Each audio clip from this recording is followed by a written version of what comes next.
I got one, but. Can we have the roll call, please? Mike Davenport. Here. Christopher Espinoza. Here. Joelle Fuller. Here. Jenny Hagstrom. Here. Terry Pavicic. Here. Nancy Kupka. Here. Scarlett O'Hara. Here. And Jade Toledano. Here. Thank you. We have a quorum. Let's stand for the pledge.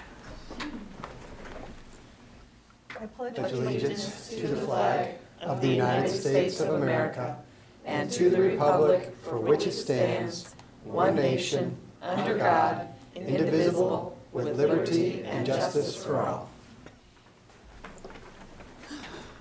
Okay, I believe we start with student perspectives from South High.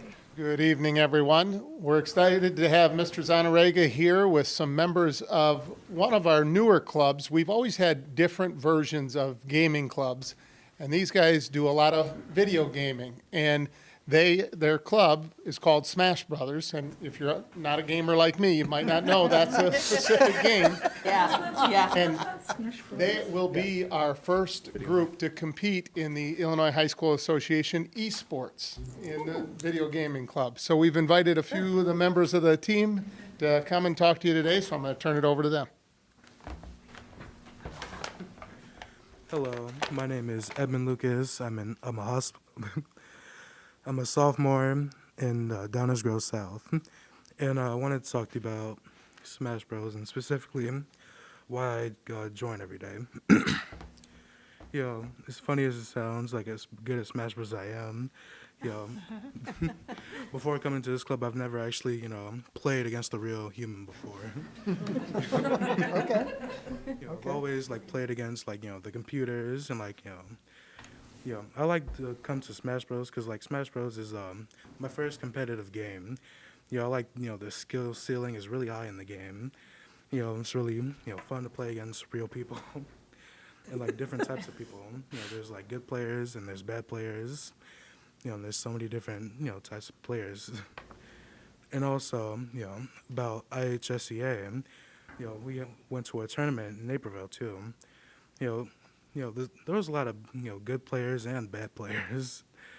But we all had a fun time. We all learned a lot from it too. And with the future of this club in particular, I want it to be more than just Smash Bros. I want different types of clubs, all sponsored by esports to come to light.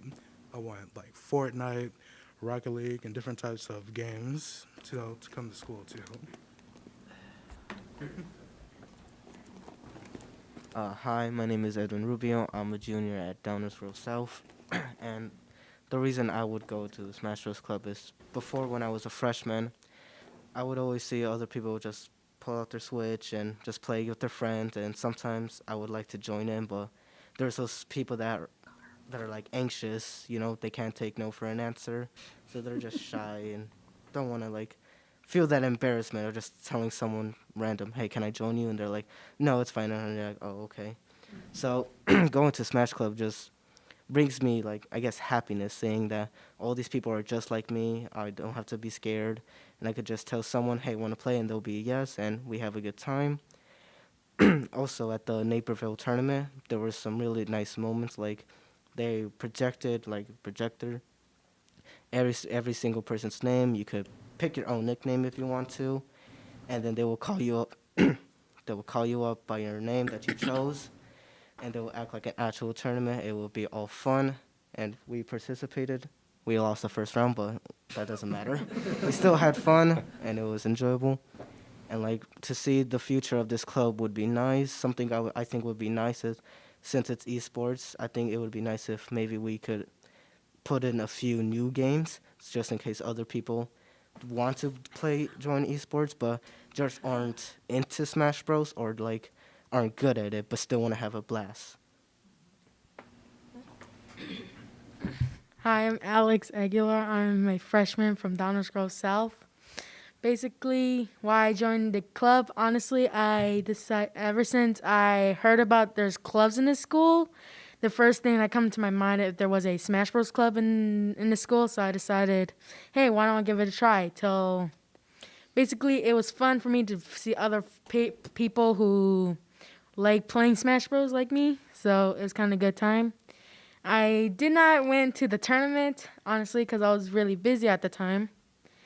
what I hope for the future of the esports thing to, like they said, have more people to like play other games to join the tournament, sort of. That way they can show how good they are. Thank you. You guys have any questions for us? Now, tell me, I can't get the entire name of the game. It's called Smash. Yeah, So, Smash Bros. Is the name of the game. What's the full name? Oh yeah, the game like we're talking about, it's called Super Smash Bros. Ultimate. There's Okay, 5 Smash games in like the title, and like Smash Bros. Ultimate is the one we're talking about. It's the newest one. Okay. Now, what's the premise of the game? Yeah, I wanted to know what it's about. You're talking to people who play Donkey Kong. What's Donkey Kong? Or Candy Crush. It's gonna be like, good one, Nancy. Yeah, the premise of the game is like different games, different Nintendo games. Like the main characters from different Nintendo games come to like one game and they all like fight each other. And like sometimes Nintendo will branch out and like they'll have games from the Xbox or the PlayStation for either DLC characters, like characters you have to find, or like they'll find, because like Nintendo will branch out, because you know how Nintendo is really child friendly. Yeah.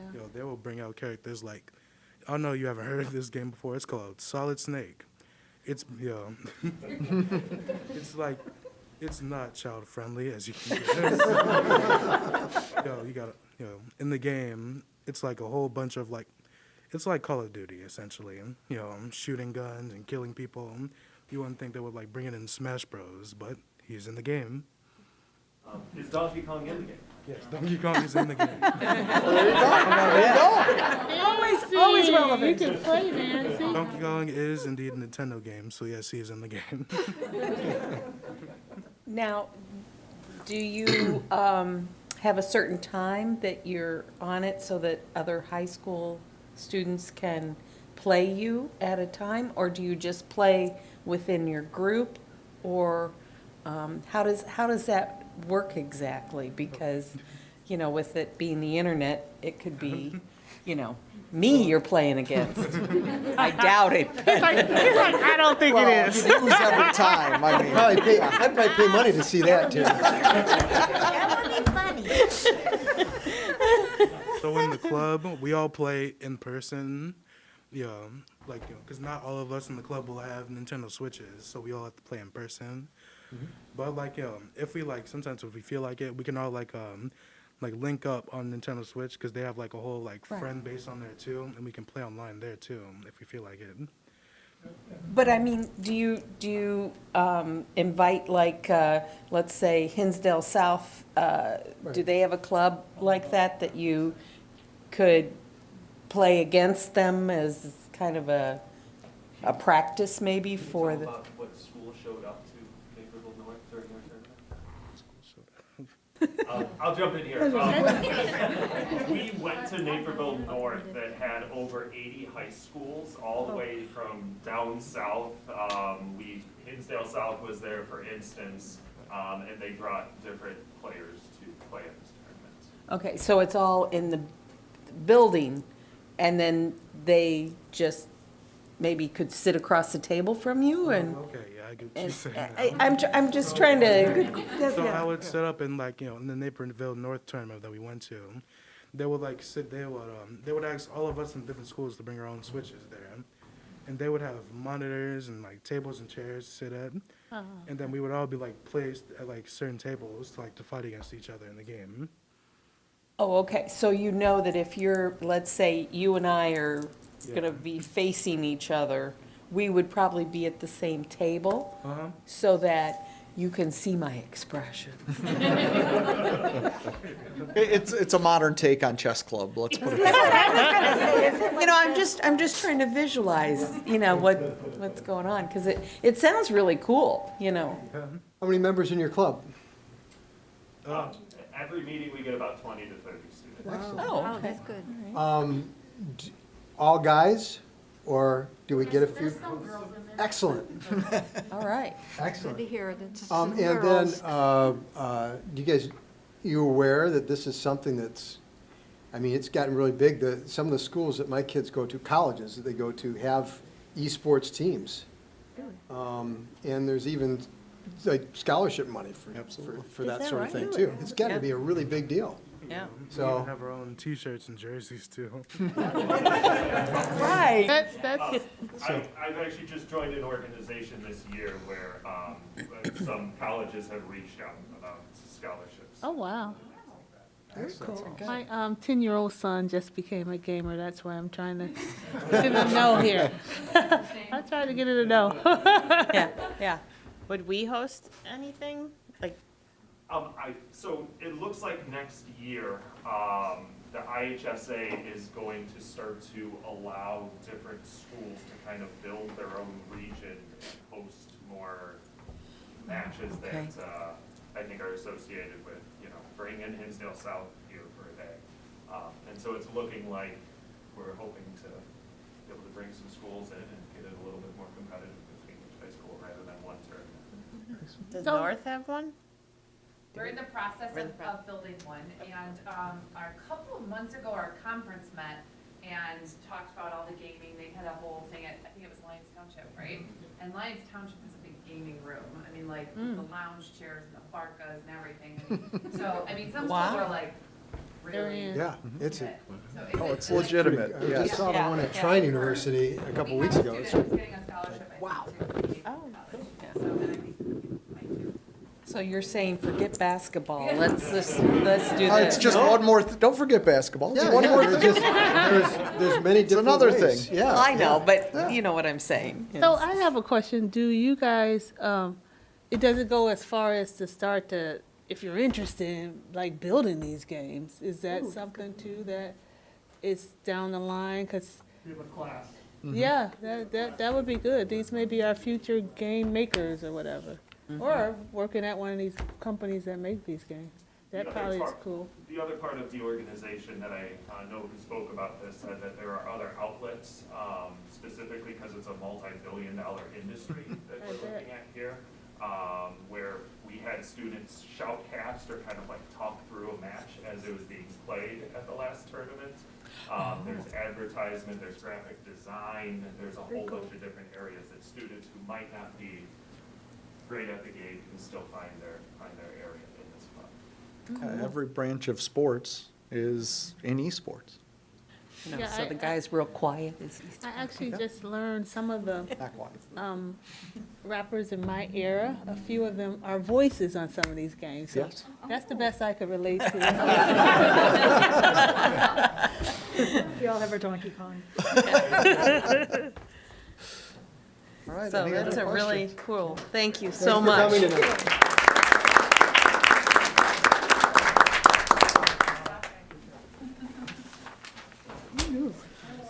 We know it's only been a week, but this is the board meeting, we typically have updates. Is there anything in the last week you feel like, Jade or Scarlett, you need to desperately share at this point?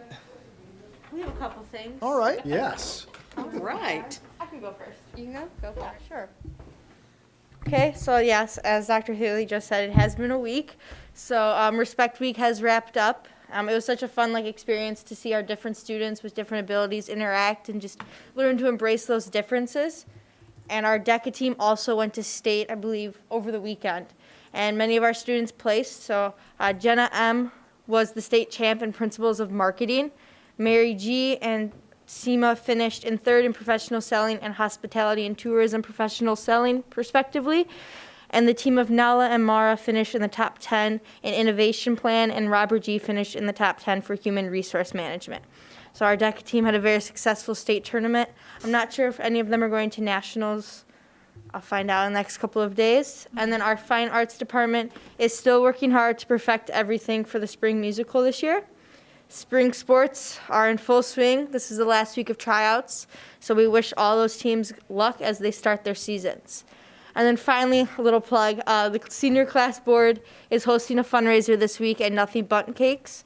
It's to raise money for our prom, so if you could stop by, order some bundt cakes, that'd be greatly appreciated by us. Thank you. Is there like a slip or something? A lot of these fundraisers, you have to show them something that this is part of the, They just mention it, but I can also get the flyer and send it. okay. Because any excuse to go to nothing but cakes. Is it in Darien? Do you need an excuse? And you can also order it ahead if you're having like parties in the summer, and it'll still benefit. So like you can order ahead. So like I know for us, it's like ordering graduation cakes ahead of time. They'll still benefit that. That's awesome. Send us the slip, please. Yeah. Yeah, yeah. We'll send it. Yeah. Okie dokie. So we, the Donkey Kong. Sorry, sorry. You're still on You're Donkey good. Kong? Yeah, she was She's stuck. obsessed. Played it once. Sure, once. Avatar. Go ahead, sorry. We're I'm good. Bun cakes are very important here. Okay. Okay. So to start off, it has been a week, but there's always so much changing at North. There's always something going on. So today is the first day that we celebrate National School Social Work Week, which is very exciting. I know, it's so exciting. Join us, people. Yes. Yes. I'm very thankful for all of the ones we have at North, our retired one as well. We have amazing licensed professionals that are there for us to help us process everything that we go through, and I'm very thankful for all of them. We each have some on our Alpha teams, both at North and South, so it's a special thank you from the bottom of my heart to all of them. Next, like Scarlett said, we did have the DECA competition for state last weekend, and from North, we had 21 people qualify for state, and one of our students is going to nationals in the spring, in April, which is so exciting. We are so proud of all their efforts and everything that they've done. Next, heading into something more academic, we have the National Language Contest coming up in the next couple weeks. The German one took place in January, but the French one is on the 15th and the Spanish one on the 22nd. So I think it goes to show the enriching opportunities that North provides the students and the commitment that the students put in by taking these languages and learning beyond the classroom. So with that, we also have the spring musical, Mary Poppins. It's very exciting this weekend. I think it's going to be fun. I think it's going to be cute. A lot of people that I know have been working very hard on it. The crew, the cast, making everything look absolutely so cool. I've gone into the auditorium, and it's just, I'm so excited. Sunday, we have our Pretty in Purple fashion show, which is for our varsity athletes as they spread philanthropy and help fundraise for our boosters, which is also always something so important for our schools. And for athletics, we have our Winter Guard placing second this past weekend in our circuit show for our division, which is so exciting. We're so proud of their efforts, everything that they've done. And finally, for our special congratulations to our Cauldron yearbook staff. A couple weeks ago, we found out that our DGN students earned several awards from the IJEA, which is the Illinois Journalism Education Association. They placed for their yearbook, A Whole New World, third place in the overall excellence category, which is so exciting, and the place in the following categories: third in copywriting, second in sports coverage, honorable mention for best of use of photography, third for graphics, second for layout and design, and second for theme development. Wow. So we placed very high on all of those, which I'm so proud of them. I know all the editors last year tried so hard. It was such a trying year to try to put a yearbook together. Right. When we were mostly remote learning or we were in some sort of hybrid, but they tried so hard along with our advisor, Dr. Smith. She worked very hard as well, and I'm so proud of them, and I'm proud to see what us editors can come up with this year for our yearbook as we aim for a spring delivery. So, Very that's good. it. Yeah. Excellent. Very good. Great reports. Impressive. All right, moving along. All right, other reports for this night, for tonight, returned in-person learning. Really, it's just the metric update from the last week. As everybody knows, we are following, our guidelines matched up with the CDC guidelines, and it all came together last week without any issues. Everybody's kind of doing their own thing right now at school. Our case numbers have dropped down to 2 in the last week. So numbers continue to drop down, and close contacts we're not tracking anymore. So that'll just be 0 from here on out. So, but pretty much getting closer to school as normal. All right, hybrid block schedule update. So we're at the point now where we have some real good details. Gina has been putting in just so many hours on pulling all of this together. One of the key pieces of this hybrid block schedule is this access period and what's going to fit into there. Gina has a whole schedule that the team has been putting together. Putting that whole schedule out at this point, we're not quite ready to, week by week tell you exactly what's going to fall where, but we're going to bring to you some themes here, and I'm going to have Gina talk through that. But just for a reminder, that's what we're talking about, is this access period that's 2 days a week, every week, Wednesday and Thursday, for about 25 minutes of time. All right, so we've broken it down first into just, you'll see that it's like first semester, we have some good specifics. Second semester, there's some things we figure are going to happen. We'll share those with you in a second. We're waiting for strategic planning to wrap up because some of those ideas are going to fit into second semester. And there's also, we're going to just hold some spaces because I'm sure we'll learn some things first semester that we'll need to do second semester, and we don't know what those things are yet because they will present themselves as the school year starts. So I'll turn it over to Gina to talk about some of these things. Okay. So the activities that we've outlined in this presentation, both the ones for first semester and beyond, were basically thought of or discussed, suggested, recommended by a group of over 50 people. So we had over 50 people working on the Access Committee. And in processing and in meetings came up with a host of activities that we could do during Access. We will not be able to do all of those the first year. Absolutely. The two concepts, the main concepts behind Access, and can you go back to the last slide, please? Yep. Is you see that it's 2 days a week. Conceptually, and certainly not starting the year out, but as we move on, the idea was that 1 day a week, students would be able to get support, academic support, help from teachers, okay? And hopefully from their specific teachers. And hopefully from their, yes, from their teachers. And 1 day a week would be more for programming, right? For things that we do now, some of which we do, for example, in our Monday, like PBIS, Mustang Way, Positively North schedule, some of which we go into classes and take time to do, could be done during this time. Okay, so it's kind of 1 day a week for that programming, 1 day a week for student help from their teachers. In the beginning, thank you. In the beginning, we have a lot to do in the beginning to set that up, right? We're gonna focus a lot of our time on executive functioning. For example, helping students to understand and look at their grades so that they can determine where they should go for help. So it's gonna take several weeks for us to get started where students are ready to go out and get the help that they need. So some of these lessons are gonna be front-loaded. So the beginning, the first 3 weeks, month, give or take, is gonna be front-loaded with some of the lessons that you're seeing on here. So for example, the executive functioning lessons, and I just listed a few, and some of those will be simple things that are done now in classes, but not necessarily done in every class. So we're talking about some strategies, just to give you one that's not up there, that many of you can relate to, like helping students to write a professional email. When they go to college, they will need to write emails. And oftentimes, we see students write emails that look more like a text might look, with abbreviations and those kinds of things. Some of these things are really simple things, but things that we really know that all students need. And that access period provides us that time. So this is not meant to be an exhaustive list by any stretch, but these are just some of the things that we plan to do in first semester. So the counseling in both buildings, they push into classes now and do a lot of post-secondary planning, work on a 4-year plan with students, what courses should they take, they talk about college, they talk about TCD, they talk about the trades. Those will go into the access periods. I mentioned some executive functioning lessons. I'm going to add on to those.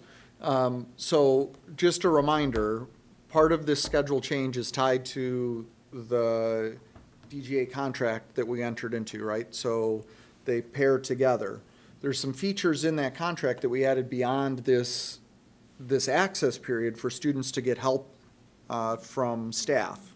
One of those is office hours, which every teacher posts when their office hours are available, whether it's in person or virtual. for students to just drop in and get help. That's when a teacher is either physically or virtually waiting, for a student to come and get help. So some of this is teaching students, building in intentional, like, this is how you advocate for yourself. Here's the menu of ways that you can go get help. Teacher office hours, access period, the resource rooms, the resource period, before school, after school. We also, in this contract, wrote down that if a student gives a teacher 24 hours notice, that teacher needs to find a time in that next 24 hours, whether it's in person or virtual, to meet with that student, right?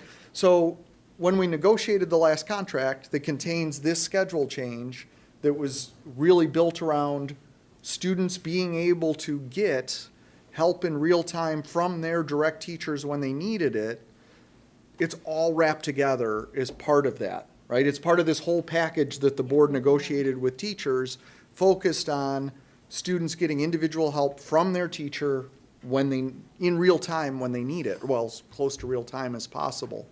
The Bell schedule is the final piece of all of those resources that we pulled together, but we haven't had this access time to teach the baseline set of skills to all students as to how to use that time, how to advocate for that time, how to reach out and arrange for it. It's just resources that are out there, and students that know how to tap into it do, and there's students that don't really know how to advocate for themselves in that time yet. Having this built-in time, that's where it shows up as like executive functioning. That's really what that means. It's the skills, like note-taking and writing emails and those kinds of things, but it's also building in the skills for how to be a successful student, how to get help when you need it, how to advocate for yourself, how to check on your grades and to monitor your progress. All of those things are skills that right now, if you have the right set of teachers and the right experiences and the right parents and the right set of ingredients, you get really good at doing those things. We want to make sure that every kid is good at doing those things. Okay, I'll get off my soapbox. Gina. Would they have choices in that? Like if there was let's say there's a resume writing seminar, would they have the choice of attending that or going to see a teacher? Are they going to have that kind of flexibility to decide? Or So we haven't built out one aspect of it in terms of what will be optional, in terms of the student help time, but we've talked about different opportunities for students. So there are other schools that do, they might not call it access, but they do this, where they might, for example, open a gym, right? So students who want to go and play basketball, I don't know why we're talking basketball. I don't know, so much basketball today, is, but it's maybe in it's a season, sport, it's I the don't end of the know, season. but can go in and do that. And we've talked about different options. I could also see something like that, and we're not talking about that tonight, I know, but I could also see something like that during resource. And that is that time where students on an 8-period day, so on Monday, Tuesday, and Friday, would have a lunch. So period 4, 5, or 6. And for about half the period, we're planning to put in some programming to assist students. The topics on those days might only pertain to a group of students, and in some cases might be optional. So where, you have a couple of choices. If you want to go for this, you can go here. If you want to go for that. So we're still working through some of that. So if we look at what we were talking about before, access is kind of the way we're looking at it right now are topics that every student, probably by grade level, needs to get, right? Because there'll be certain things that we know that 9th graders need, but seniors don't. But a senior probably needs something like writing a resume or, that kind of thing. So there will be stuff targeted by grade level, where the resource period, which is when your lunch period rolls through in the block, will be more, like what Gina was saying, likely be more things that are you pick the thing that you go to rather than every student at a grade level is getting the same kind of skill. And the counseling lessons are differentiated by grade level, and they build. So what students do in 9th grade, obviously they build on that for 10th and so on. So definitely build upon when each other. like the colleges come, would you try to target That those might fall- times, or is that Resource. Right, more in resource. Okay. Right, because maybe not every student wants to go and Right. learn But about you'd Illinois sort of- State or U of I, but But that would A small also group. be things And- like trades, local Sure. businesses, those kinds of things could fit into that space. and we do a lot of that now. Okay. even during the lunch breaks even. So, the difference is it will be more time built in where students aren't having to miss lunch Or a to be able class. to do it, or class, but certainly built into the schedule to provide greater flexibility. Doesn't mean that we wouldn't necessarily do some of those things either on the 8-period days. There might be some things that are, specific to a date that we still might want to do, but at least this provides greater flexibility. The schedule provides flexibility, not just in terms of access, but in terms of resource. So it's 25 minutes long? It's about 25, 30 minutes long. Is that going to be enough time See, that's what I was- altogether? Because, from the sound of it, you've got some really neat things to present to our I think it's a students. good spot to start. And to be honest with you, I wouldn't mind seeing something like that every day of the week so that you can really present some of the things and that, so It's just how much time are we gonna shift away from instruction to do these things? Yeah, but And those it's are also planning planning and and running them. Right. I know, we know. I think, You know, I We think used 2 to have days a week something is a called great. homeroom. Sorry. Wasn't there kind of a 15-minute thing built? No, currently? No? No. We don't have a Historically, no? no, not anymore. The current schedule I know has been for at least a couple of decades. I'm not sure exactly. I how like many. your I think your that's probably question, my- though, but probably I'll let, historical. Hank's got something he wanted, was there something more you were saying? No, I was just saying that to start with, this is the model we're recommending to start with. And then as Jenny, you asked last week, what happens down the road? We evaluate every year how it goes. And if it looks like 25 minutes isn't enough time, then we'll discuss how is that looking, how is that working. We do believe that this model puts those skills in every student's hands. So there's many of these skills that a teacher might, like your English teacher might teach you, I don't know, what Cornell Notes is something that Sure. like a Note note-taking collection. skill or whatever. So you might learn that in your English class, but then your social studies teacher might show up and reteach that. And then later on, another teacher might reteach it, where our teachers will know, like, we've taught this skill to all of our students. You can use this skill. You can assume Yeah, that they kids know it. will know it. So when we talked early on in the year about access will give time back, that's how it works. Now, I want to prove it out and make sure it's Right. doing what, before we take Yes. any more instructional Yeah. time into these kinds of times. Well, I guess I'm just looking at it as maybe first semester would be the more intense training, let's say. First few weeks of the first semester. yeah. Right, because that's knowledge that they're going to use their entire 4 years, so you hate to gloss over it for 20 minutes, because by the time you get your passing period and all that kind of thing.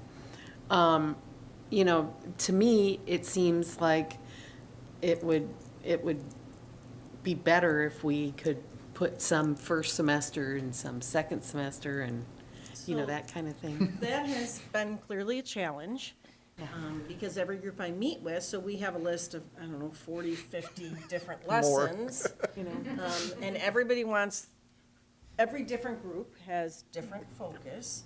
And of course, that lesson has to be week 1. All 40 of them have to be week 1. So that's obviously not going to work. Right.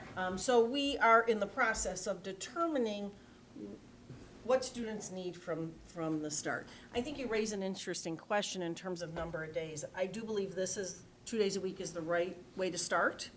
I do think as we move on and students have a baseline, and the way that this complements with resource, the way that it complements with student instruction in their classes, whether it's, Dr. Thiene mentioned English, but Global Connections, math, any class, I think it's the right way to start.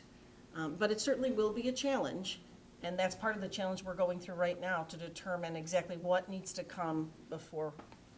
And we'll remember, talk this is before year numbers. 1, right? So what'll start to happen is ninth grade, you'll get a certain set of skills. And then 10th grade, we build on that. And then 11th, and it goes on, where right now, we have this backlog of things we'd love to see every kid have this skill set, right? And now you want to do everything all at once. And that's not how it's going to work long-term. It'll be, here's the things that we know that ninth graders need coming in to be successful. And then here's what we add on year 2. And just like we do in our counseling department, but it'll be that way around all of these other skills that Gina is talking about on the board, where this will build through your high school career. And this, next year will provide the Go ahead. baseline for us. No, you can go first. I was going to ask, so what does access period physically look like? That was my That was question. my question too. What is it, is it like mandatory? Is it? It is mandatory. Where are the Let's students? see, I'm sorry, can you Go- go back again? Go, I keep go ahead. Yeah. bouncing between. I That's all right. apologize. We strategically placed it, not the first period of the day, so that students will already be at school, right? So They'll it's be awake. strategically placed between first and third So on it's Wednesday, once a day, it's and not- second and fourth. It's not like lunch where there are multiple, it's one Well, time. that's the thing. Everybody at Yes, once. everyone Okay. will Everybody have at an once. access Everybody at period once, assignment, okay. every Yeah. student. And every staff member. So when you say assignment, that you'll have a place you're Place supposed to to go, be. right? So that's You where I might was. be in room C267 with Okay. 24 of your closest friends and a teacher or two. Okay, good. Probably And 2. attendance will be, in most cases, it should be 2. And attendance will be taken. It's not graded, so students will not receive a grade, a letter grade or anything like that, but attendance will be taken. Students are expected to go to access. How do I make it up if I missed it? So we're actually, and it's interesting that you say that, because we've been talking about that not just in terms of access, but in terms of resource. So we're looking at, and this is a lot to take on, but we're looking at putting the resources from the access lesson, resources, but the materials on a website. So right now, a lot of our counseling resources are on are on our websites, right? So you can go in.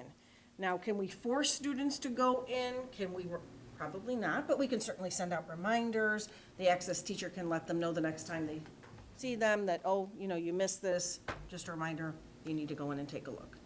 Just like we do for the counseling presentations now. Okay. So it would be a webinar, is basically. Well, it might Kind just of- be no? resources that they can click No. into and take a look at.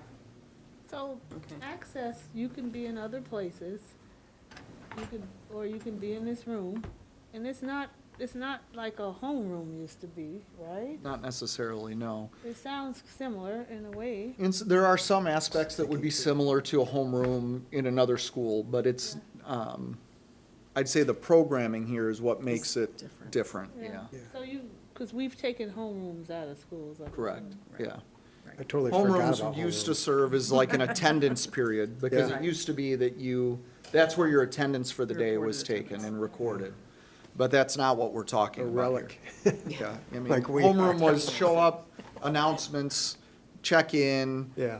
Get your attendance taken, and that was pretty much it, right? And then you were off for the rest of your day. Right. This is actual programming that's inside of there. But one of the things you touched on, Sherelle, is there's gonna be some of these that are program planned, and there will be others in which students can leave that room and go over to their teacher that they need to see in their other room. So there'll be this trading of kids at the beginning. So like, I need to go see Mr. Wugazer, in his class, because I'm having trouble in social studies. So we've worked it out where I'm going over to his class for that 25 minutes, and he's going to have somebody in his class that's going to go to Mr. Lang's class, because he needs help with Spanish, right? So, Wow. I don't know, I'm German.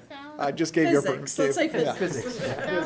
Is there anything you can't do? That's I'm just picturing, some kid, say he misses a day, and it's something that he really needs. You're gonna tell him to go to the website and find it? I think about special ed, ADD kids, ADHD kids, do you really think they're gonna go to Well, the but that's where website? their other support system kicks in. And what is that other support system? That's their IEP and their alpha team. Yeah, Okay, or so their they will- teacher, or, Yeah, yeah. It sounds like a lot of accountability yeah, Um, it does. for the staff the- and stuff. And the Yeah, well, I mean, we kids. check kids in every class period. Kids are supposed to be somewhere Besides every CPS, class period. yeah. We do it every period throughout the day, all year long. So getting kids to where they're supposed to be and checking if they're there is something we're really good at. That's a logistical thing that we have worked out pretty easily. So is there any staff development in that time, or are, No. Not in access. okay. No, access is just focused on these student things with our teachers, all free at that time. And then on those days, is that lunch the same amount of time as the Monday, Tuesday, Friday, shorter? It's a little bit shorter on that day because they have the access time and on one of those 2 days, the resource time to come through. So lunch is really focused on eating Okay. on those days because that second half of the lunch period that you have on Monday, Tuesday, and Friday, that time for you is worked into those other spaces. Chris, what's your perspective on this? I was going to ask, since you've got a number of different lessons that are going to be offered to these students, and they're probably going to be in different rooms, and if you've got like a resume building thing for a couple of weeks in one room, and then you've got other courses, how are you going to make sure that I anticipate that you're going to have a lot of location changes. How are you going to make sure that these students No, not for the programming that you're talking about. Yeah, that programming, yeah, for resource, yes, there'll be a spot where if you want to go, if that's something you want to go learn about, you would go to that location and do that, right? Okay. But access is every student gets it in their assigned room Okay. and it's really grade levels that are getting targeted pieces. So you're in the So it's same- guaranteed. Right, and there could be some exceptions, so for example, let's say that a counselor is meeting with her freshmen, let's say she has 60 freshmen, well, that's not gonna fit in one room. We might move students to a larger location, or we have some like double rooms, you probably remember some of those, but that will be few and far between, that's not a weekly type of thing, Okay. On most days, you're going to your actual. your access room. And then it's either, depending on what's going on at that point, it's a time for you to go get help or to work, like a study hall, or it's us determining your content in that space. Okay. And fourth period isn't, I mean, in this particular example, the person has sixth period lunch, right? Yeah, right. So. Right. If you had, and you could leave. At the Right. end of the day, Yeah. if you're junior, Right. senior, in good standing. Yeah, so that would be, And the chorus is? that would be 5 and 6 on those. Yeah, so on the block days, if your resource fell fifth period and you're junior, senior, in good standing, and your parents have agreed to it, and you've checked all the And you have a boxes, ride. you could leave early, yes. And that provides great flexibility. What time is For example, early? we have What is students who leave do early time? internships. We're really hoping that we'll I be gotta able pull to up that time. move some schedules for those students like in our internship class so that they can have that open, so that would provide some flexibility in scheduling for them as well. And other programs as well, but internships as an example. Hold on, Meg, we got another I'm question sorry. from Sharon. No, it's just a No, lot I of was people just asking wondering, questions. you said fifth and sixth, so that's toward the, what's that, an hour early they leave, or? Hour and a half, I think. 78 minutes, so I'm pulling up the exact time, Okay, yeah. that's good. So they would be able to leave at 2:02 PM. 2:02. That's very precise. Mike, I'm sorry, go ahead. I'm excited about the counseling piece of this. We actually have, I know our student to counselor ratio here in our district is better than most, but it's still, I've expressed before, not enough. And I've had conversations with you before, Hank, and probably a few others, just everything I went through with my kids, trying to identify a college for them to go to, and now I'm helping my niece with that, and there's just so much more. You mentioned, for a student that doesn't have the parent and doesn't have, I mean, the school really needs to be that for them, and there's so much more we could do with guiding our students to their post-high school life, whether it be the military, whether it be trades, whether it be right into the workforce, college. I think that there's so much more we can and should be doing with that, and this is going to allow us to do more. And I'm excited There's about going to be that. a lot of pathway Yeah. work inside of here of helping each student understand there are all of these pathways or combinations of those pathways. Like you could work and go to school, right? Right. And helping them Right. pick the right pathway, understand how to enter into that and how to be successful. one of the other things we hope to teach over 4 years is that many people move between pathways, right? You might start in college and then need to go to work and then go to the military and then come back to work and then go to college, right? And that's fine. It's life. You know, you might start in a community college, go to a four-year college, go to work, you know, it could be a four-year college and then something else, right? Who knows? So it's helping students understand that there are all of these pathways, that the career choice that you're having has a variety of pathways of getting there. Some of them will come at a greater cost than others. But either way, it's helping each student figure out what is that pathway for them so that they're ready to enter into that post-secondary. Well, I'm really excited about that because, and I know that this is something that you have wanted as well. So, and I know our counseling staff does as well. They, you know, there's still only so many hours in the day, and this will lead to that. Now, what about our students that are in the TCD program? How is that going to work with this? So we send students to TCD either in the morning, so what we call AM TCD or PM TCD. Unfortunately, no matter where we place access, it's either going to be in the morning or it's going to be in the afternoon. We tend to have a smaller group of students in the AM TCD. So that was part of our rationale in placing it in the morning. And we will have those resources available to all, really to all students, but certainly they can reference that. It's interesting that you asked that because this year, at least in scheduling and in registration, it looks like we have more students that we will be sending to TCD next year than we have at least in the 9 years that I've been in this position. That's great news. So we have a lot more students. Yeah. We hope, you know, we'll follow through with the paperwork and all those kinds of things. More have registered than have registered in, I don't know how long. I have a question. It's a little off topic, but kind of. Mike mentioned like the kids where they're gonna go and knowing, and then Dr. Thiele, you mentioned this way, you may go that way. I had suggested a while back, but I know we weren't there to do it. But one of the things with the kids that are getting ready for college, one of the biggest complaints I heard was not being able to do the FAFSA.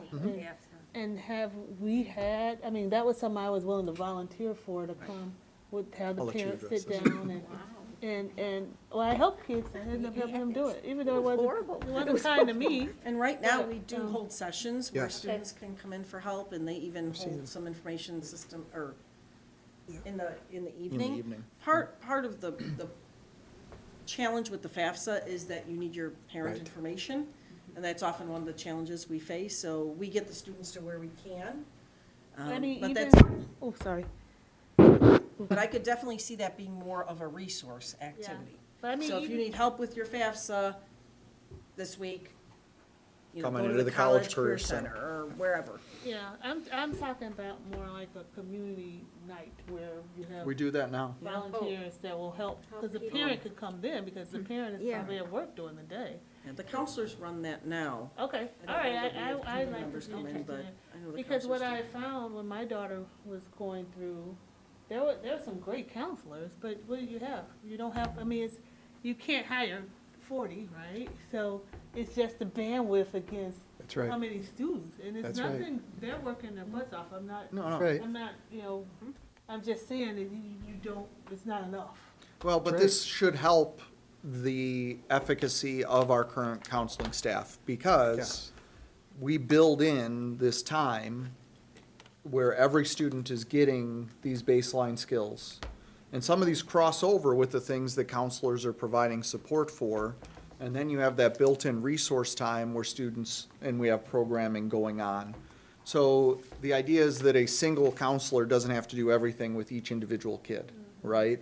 Is that you get some scale here that you build into the process so that now when a counselor is meeting with a student, they might have already identified a career path. Right. And maybe already have identified, I'm looking for a small liberal arts school.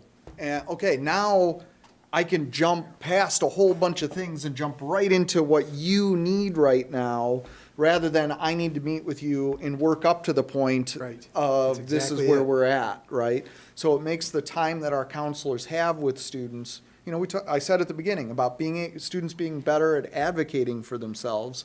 That means teaching students to be better at saying what they need, what they want.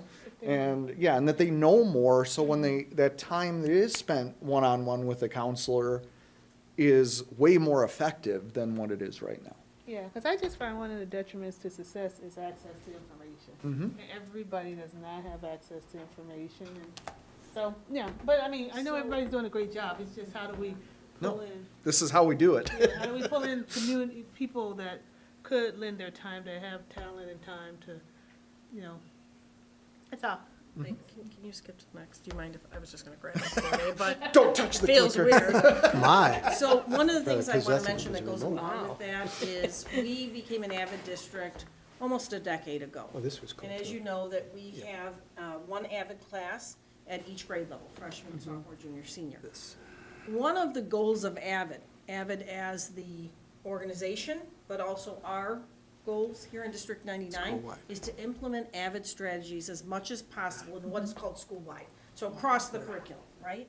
And a lot of that occurs already. Dr. Thiele mentioned Cornell Notes, for example, and that's an AVID strategy. When I say it's an AVID strategy, AVID are best practices. They're strategies that are taken from all different places, but they kind of package them and train teachers and train AVID schools on how to implement these strategies. One of the really exciting parts to me of Access is we'll be able to do more of that school-wide. And part of what AVID is really good at is getting students prepared and thinking about college and thinking about what comes next. And in some cases, it may not be college, although AVID is more focused on college than not. But it does help students to think about post-secondary in general as well. And so we certainly are planning to build in AVID strategies, and I put like beyond first semester, but in years to come as well. We already do some of that.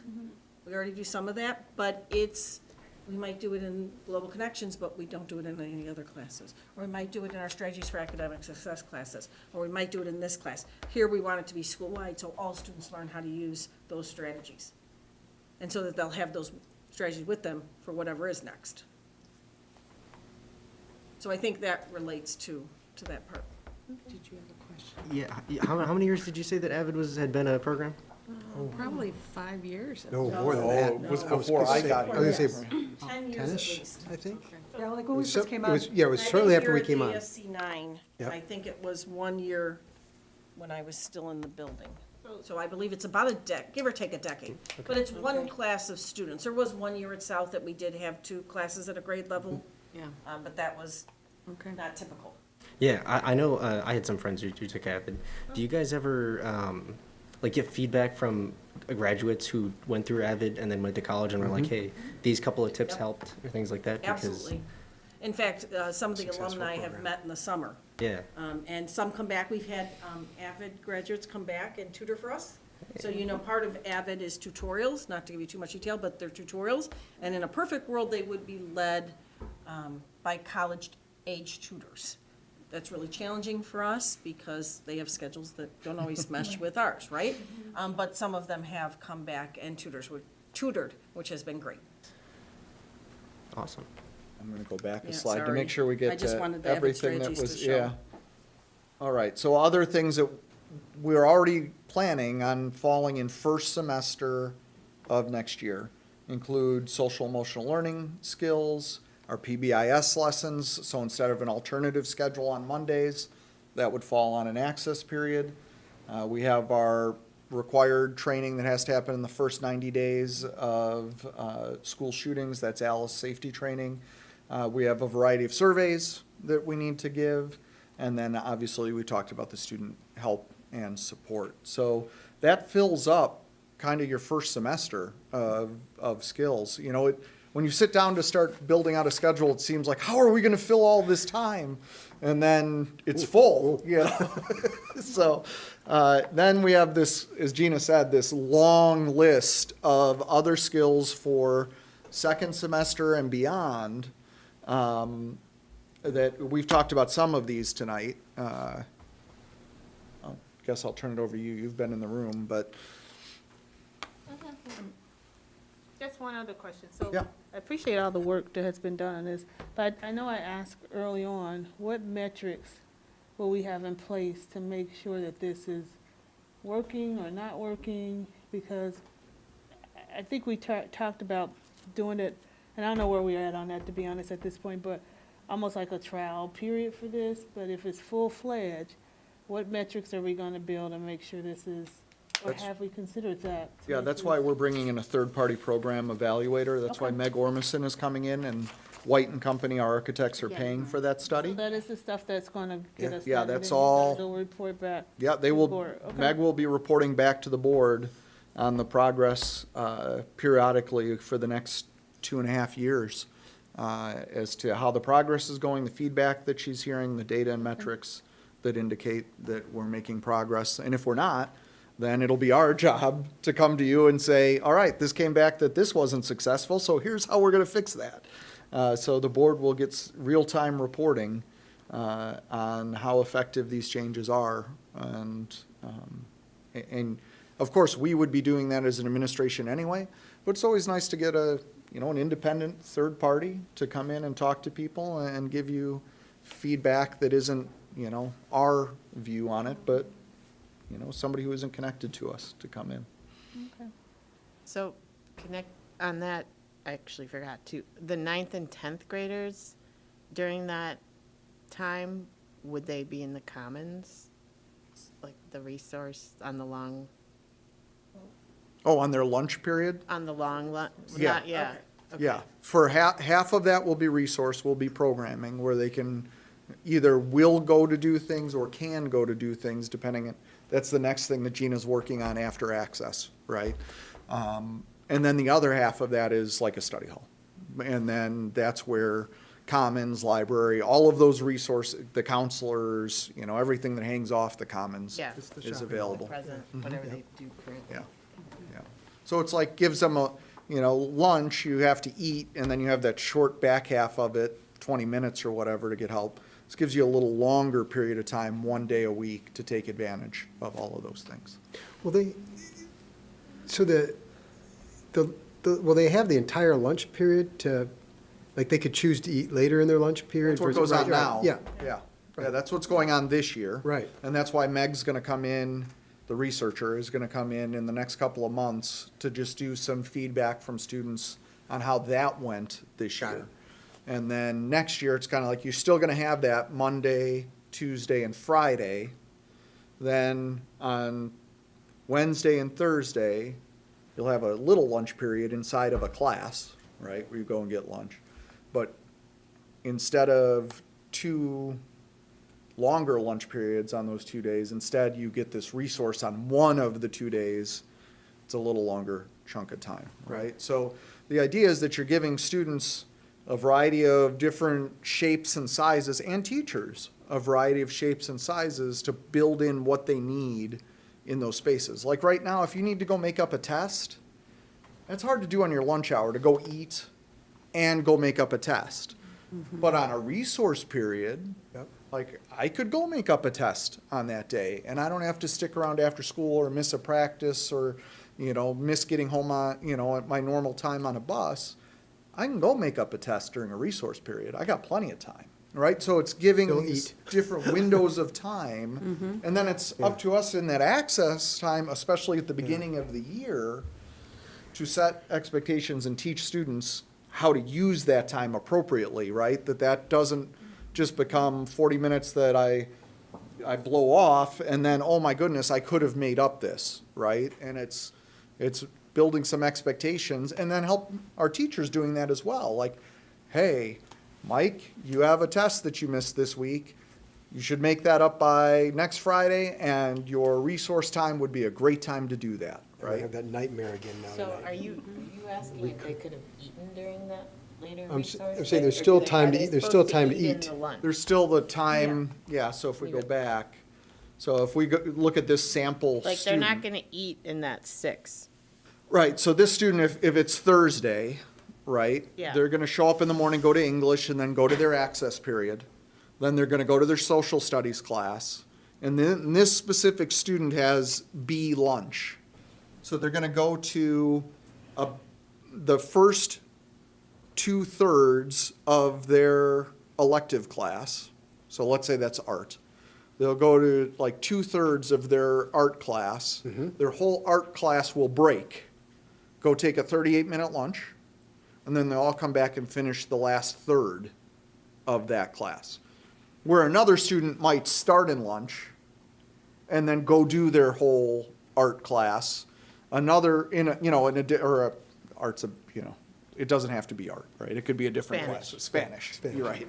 And then another student might start in their French class and then in the last chunk of that go to lunch, right? But so this student is in the B lunch period, right? So they start their class, go through 2/3 of it, go eat lunch, and then the whole class comes back together and finishes.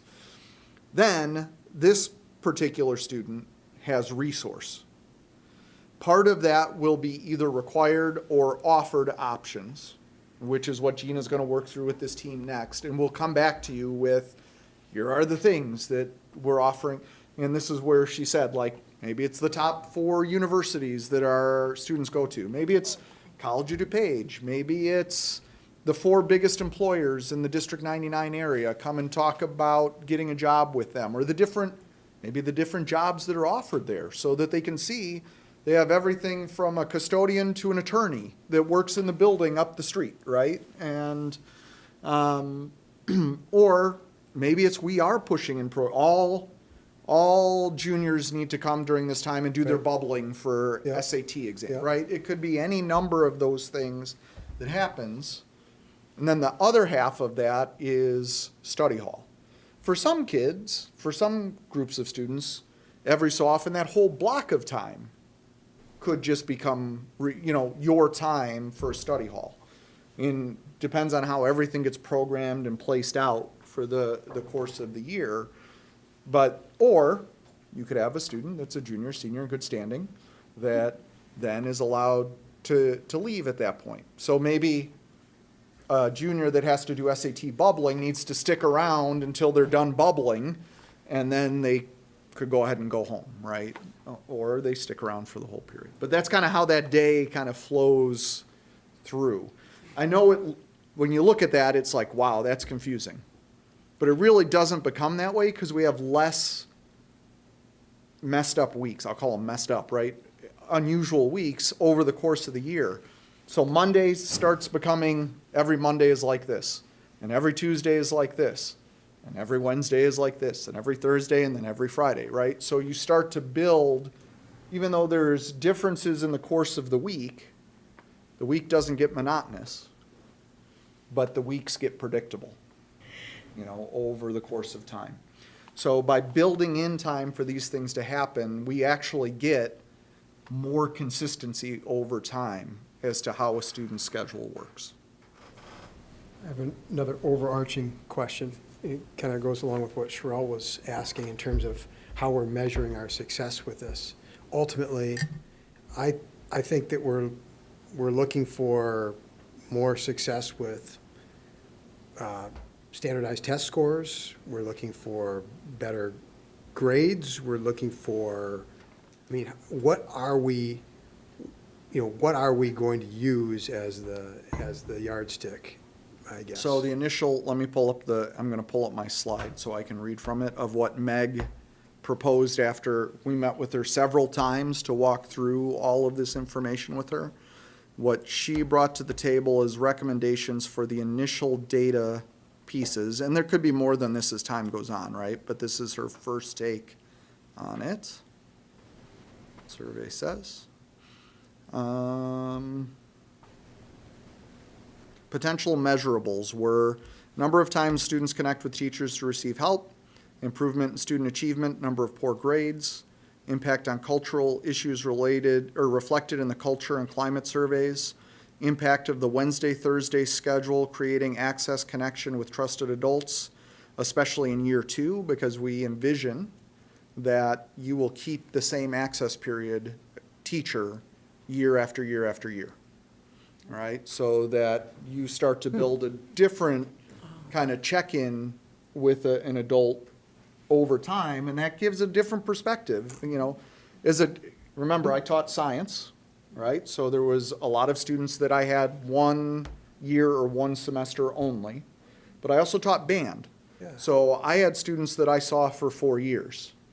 You get a very different perspective Yes. of a student in both settings, right? Sometimes students will step out a little bit more if they know they're only going to be with you a semester, right? And it's a little different relationship.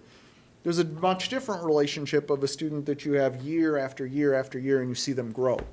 And this is kind of creates, right now, there's very few academic interactions, band, maybe some of our art students, where you're going to see, choir, where you're going to see the same teachers for 4 years of your career. This provides that opportunity for every student I to like have an that adult continuity that's piece. checking in over time with a kid. So you see them when they come in ninth grade, Yeah. you see them start to develop into what their future, you're talking about college and career pathways with them, is they then move into their junior year and they're thinking about what might happen after high school, and then as they're entering into those, finalizing those plans in senior year, that same adult has kind of followed you through that journey over your 4 years. Now, that same adult is for what class? All the classes? Access. Just access, okay, because I'm like, if it's not a good fit, I wouldn't want to see No, anybody. it's just do it. access. Okay, so you were, And that would be non-graded. It's non-graded. So, I Okay, mean, then the- that's So that's a different relationship as Exactly. well, Yeah, right? Yeah. Yeah. It can be a little Yeah, bit so more. that works for me, okay. so, awesome. We were talking about the yardstick, though. So. So back to that. Thanks, Mike. Thanks for getting me back on track, Mike.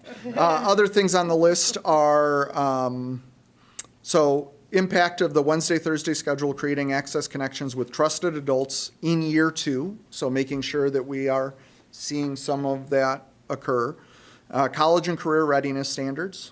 So there's a whole list of standards that, Right. and Okay. indicators that Right. we're tracking. Things like, are students involved in 2 or more activities or Right. athletics at school? Right. And those kinds of things. Impact on any attendance data, and then others that she comes up with. What's interesting is standardized test scores aren't necessarily on here, because really what you get on standardized test scores is data that's far less robust and challenging than the types of skills we are trying to build through these. Like, standardized tests aren't built to measure the types of skills that we're developing in this new schedule. I agree, but, the outside world always looks at that, right? They look at, what are the grades, what are the scores like? Yeah, what are the scores like? I believe that if you do all of these things, Mike, you will see those in that, but it would not be serving our kids well to be the point of focus in this work. But if we measured it, but not necessarily, Oh, we always Well, there measure it. is Yeah, we something- always You look. said academic achievement, right? Yeah. Yeah, I mean, it's. But that, for the greater indicator of post-secondary success and academic achievement is GPA. Oh, I mean, that's why the schools are finally moving, or, Yes. the colleges are finally moving away. They were doing that before the We pandemic. come in and this just March, sort of like at our next brought- board Yes. meeting, you're gonna see how we're already Yes. making huge strides in that, in the work that we're doing this year, that will really get amped up next year. So stay tuned for the next. Where it is making a difference is helping my niece in looking at things now, discovering that standardized test score can still help quite a bit, though, in determining whether or not you may get a little higher scholarship Yes. than you might have got otherwise. So it's still in play. It's absolutely in play. we have 2 seniors here, so yeah, what? Is that? So those are the metrics, and then, go ahead. So with the culture survey, that Uh-huh. would encompass student satisfaction, parent satisfaction, Mhm. staff satisfaction, correct? Yes. Yep. All right, other questions? I hate to keep bringing up special Bring it up. ed. Bring it up, Right. this is the But time. most of what I've read, the pros and the cons, it definitely seems like going to block schedule or a hybrid. Mhm. Far more pros than Yes. cons. But then there's always that one little group, that I can never forget about. I look at the kids with behavior issues. Mhm. They're in a 90-minute class, what's that teacher gonna do? 90 minutes, it's difficult enough to contain them within a 40 or 50-minute class? What happens? So first of all, it's 78, not 90. Okay, 78, I just, Right. you know. So, but we did hear that from students last year in the Yeah, hybrid 12 that, minutes makes a difference. no, but it does. It does. It Makes does. huge You know difference. that for Yeah, being I in a know classroom. that. I 12 know minutes. that. Makes- And we also heard that from students last year, even though this isn't the same as last, like, this is not last year. Right. But we did hear from students, like, don't go more than 80 minutes. Like, we don't want to be with the teacher, the same teacher for more than 80 minutes. So we're at 78. We're less than 80 minutes, right? So that was a bit of feedback that we did hear from students, like, don't go any longer than that. And then within the students, so students that are truly ED will probably be in their own kind of programming. Okay, so they may not They necessarily may not be in the necessarily, same- or for the whole day be included for that whole Yeah. schedule, right? Okay. Same with our multiple needs students, our MN students. Well, those kids will I follow kind of their own expected to, schedule, but I yeah. didn't know, I know there's so much, Yeah. you know, with ED kids, putting them into the regular curriculum. But then many of our classrooms where you're gonna find more students, you're going to find more support in those classrooms as There will well. be additional Yeah, support for with them. Okay. paraprofessionals and those kinds of things. so. No child left behind. Good. I don't know Thanks, if Mike. that's- You're welcome. Yeah, why'd you say Yeah, that? yeah. Why'd you say that? You and I'll have words later. Too soon. Sorry. Too soon. Okay. It's a lovely concept. All right. Been about a decade. All right, so where do we leave off here? Thought I'd get So, a few more chuckles. I mean, I think a couple of things on here that we perhaps didn't mention is we do digital citizenship lessons now. We plan to put those into the access period, so less pushing into classrooms and taking time from instruction in that sense. Some of the tech tools, some study skills, there's some new legislation in terms of needs, in terms of like media literacy. This will provide that opportunity and that time for those lessons as well. I mentioned Avid, and then certainly, and some of this will evolve by grade level beyond the first year, and that's why I kind of put beyond there, but certainly we've talked about test prep being grade level specific, and what does that look like? And it might look like online programs, it could look like a lot of different things. all right, so overall, there's a lot of benefits. We've covered most of these tonight. I won't read this all to you. A couple of things we haven't touched on tonight that we need to pull out of here. One of the things we're also working on is with the later start, making sure that we shorten all of our bus routes as much as possible. So we are planning on adding 5 additional routes in the morning that we're trying to make it, not only does the day start a little bit later, but the time that students have to leave their house to get to school is also a little bit later. So we're trying to make it, you know, so even if a student doesn't have to walk out for 10 or 15 or 20 minutes later to hop on a bus, it's 10 or 15 or 20 more minutes that they get to sleep in the morning, right? So it's looking at both of those factors in the morning to allow students to arrive later. As I mentioned, one of our college and career indicator standards is students active in clubs and activities and sports, right? So we're talking with our activities directors, and we will be trying to promote that a lot of our clubs meet in the morning, because now there is, like, you used to arrive at 8. Now you could still arrive at 8 and go to a club for 15 or 20 minutes before you go to class, right? So a way for students to get more involved in those things without extending the school day or cutting into athletics, right, that tend to happen after the school day. And then we talked about AVID, college and career readiness. And then the last one, I think, is the most essential part of all of this, is you're going to see me start to use this word a lot. I've been talking about it a lot with Jill in strategic planning, that we move from a school district that creates opportunities that students can take advantage of to ensuring that every kid is taking advantage of those opportunities. Right? There's a difference. Right now, historically, we're a very good school district. We build a lot of opportunities, and if kids choose to tap into those things, they get them. But there are a certain set of skills that we call Tier 1 skills that every kid should have, that we administratively want to be as intentional as possible of ensuring that every student has those skills. Not just they could have, if they got the right set of teachers and coaches, that they would get it. We want to make sure that every single student has this basic skill set And this schedule allows us to do that. And then this schedule also is, final exams are gonna be at the discretion of the departments or teachers or? Right, but they'll have these different times in which they could fit. Right. So we're still working on revisiting that for this year, and then based on that, we'll have recommendations for next year as to how that falls. So we're looking right now and evaluating what'll happen in the last week of this school year based on what happened first semester, so that we can improve that experience for our kids. And we'll know that in the next few weeks, I would think. And then we'll use that to model out what we do for final exams next year. I just wonder, okay, it just sounds like with this hybrid block that this all becomes potentially, in theory, less stressful on students and teachers and all that. But what about the implementation of it? How stressful is that? Because we're coming off of COVID and we're thinking of starting it this year. Is that going to be kind of stressful? Well, I think I mean, next year. is it stressful starting? I think that I've been asked this a lot of times, like, is next year the right year? Yeah. This year would have been the right year if we had it, right? Because all of these supports that we're building in Yeah. would have been perfect coming off of COVID, right? To have all of these supports. If this is what's better for kids, then now is the right time And to now do it. is the right time. You know, next year will be a change for students no matter what. Yeah.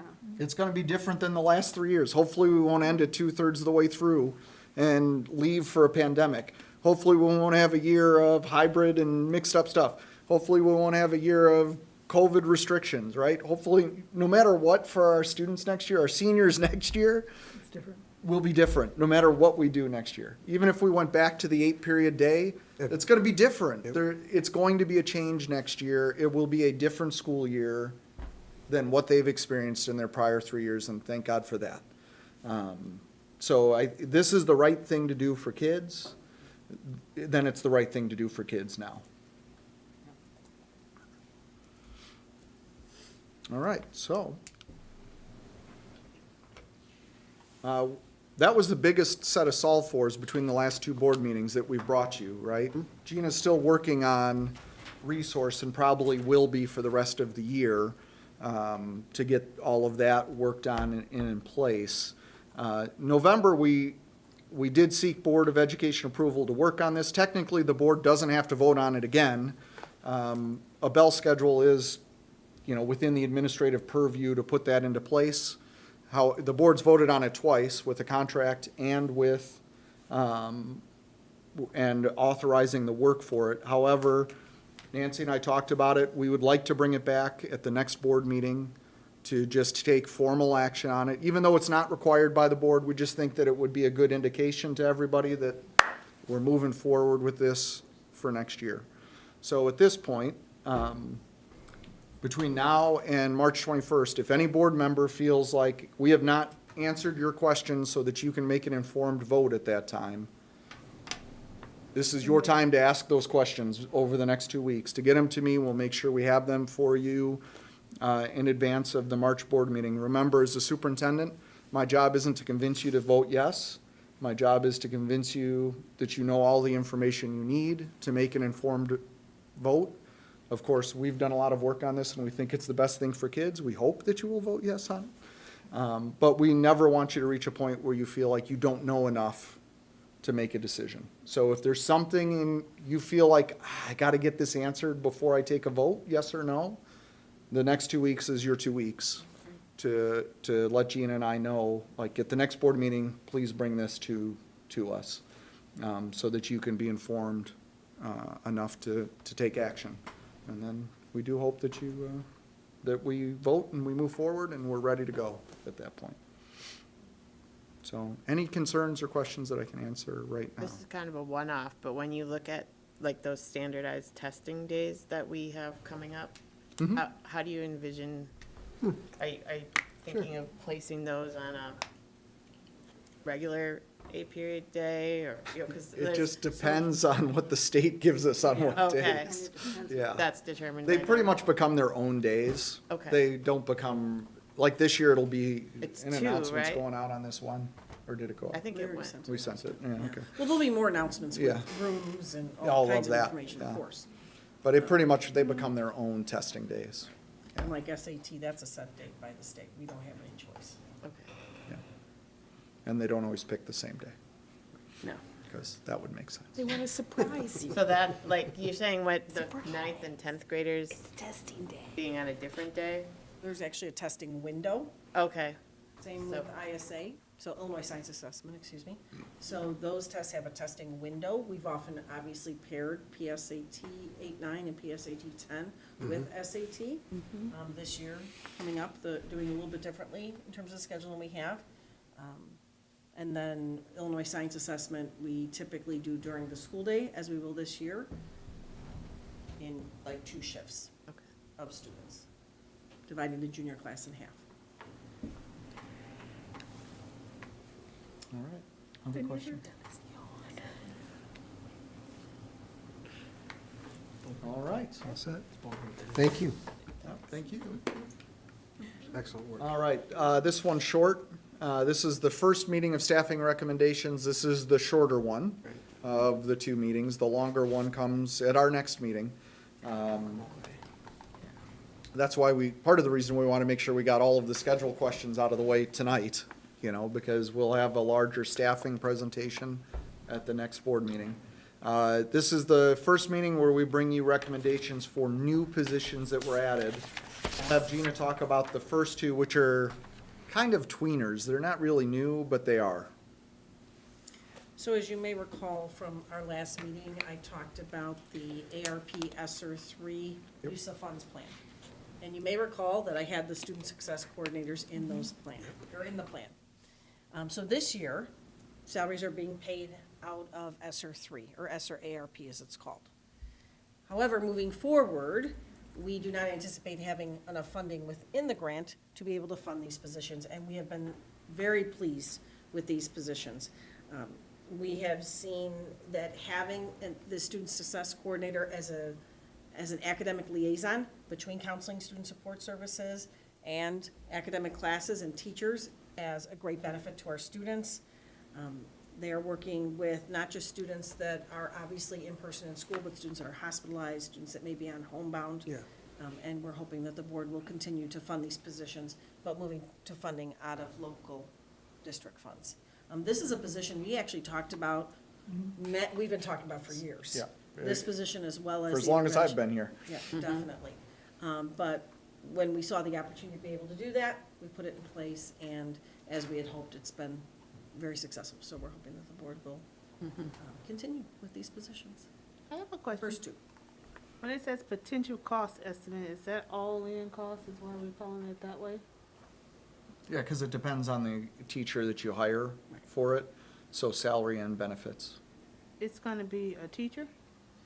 This is a teaching position. So currently, the 2 individuals that are serving in this capacity are certified teachers. Okay, sorry I missed that some kind of way, but Oh, they're that's a gonna good be. question. Yeah, all of these positions are teaching positions, yeah. But they're not called teacher anymore, they're called They'd coordinator. be a student success this position would be a student But it's success a coordinator. certified teacher. It It's is a certified teacher. Okay. Right. You and I are on the same, we're finishing each other's sentences.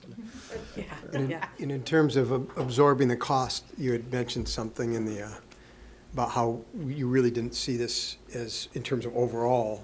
So these positions, Jeree and Mark anticipated that they would work out, that they would be the thing that our kids needed, and when they built the budget for this year, Yes. anticipated those costs in the projected budget for this next year. So the budget for next year already contained these 2 positions. So, but just transparent in what we're doing, that, Just for those following at home. Yeah. Since Yeah. there's hardly anybody here. Principals. Joe? How are we gonna pay for this? That's how Yeah, we're paying it's for already, it. it's already in the projected Yeah. budget. Yeah, we were wondering, what kind of things will the student coordinator do? I mean, is it taking care of, like, kids who are hospitalized for emotional reasons? Is it taking care of the social, emotional, getting back into school? It's all of that, yeah. It's all of it. So Yes. we'll have, Okay. because somebody's functioning in this today, but. Correct, we already have people You- serving in this role okay. today. And you'll have a job description for what may need to change about it or whatever based on us? The only thing that really changes is that it's students out for other things, most likely Yeah. more than COVID, Yeah. right? Where this year it's been a lot of COVID absences, but historically, our hospitalization numbers for all kinds of reasons have continued to climb over the last decade. We don't see that going in another direction. Okay. So, we're never at a lack of students that need extra help, so.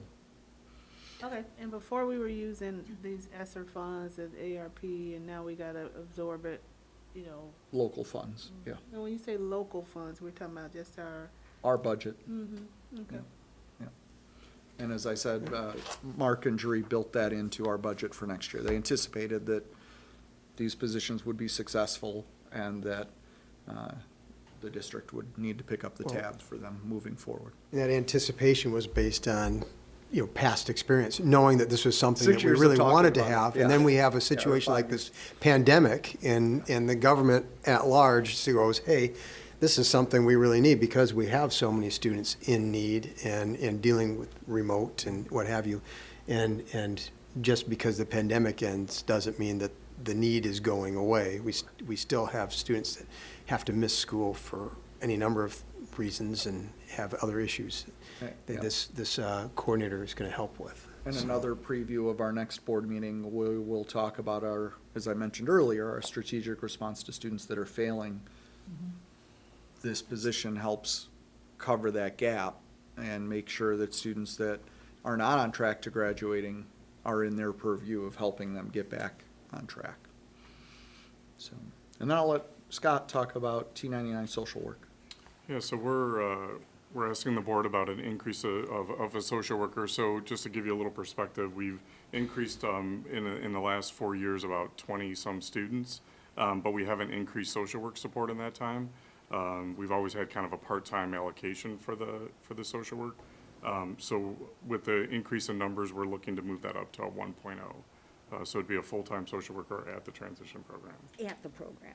At the program, yep. As opposed to a As opposed part-time. to, Yeah, right now we have someone splitting some time that's working with our social emotional side of it. But with the increase in students, we just feel, and typically our ratio when we look at special ed social work support, our ratio is usually 1 in 50 students. And we're gonna have 70 students at transition next year. So, but we do feel the 1.0 justifies the support we need. So that will be in the group of recommendations that we bring you at the next board meeting. Overall, our enrollment is down and our FTE will trend down slightly as well. We're putting the final touches on that in advance of March, of our next board meeting in March. But overall, we forecast that our enrollment will be down, so our number of teachers will be down. But we also, as we always try to do, make that coincide with attrition so that it's either people that are retiring that absorb those positions or part-time teachers that are released every year make up that FTE, and we don't cut into our established kind of staffing that are here. So we always try to absorb those things through that direction first.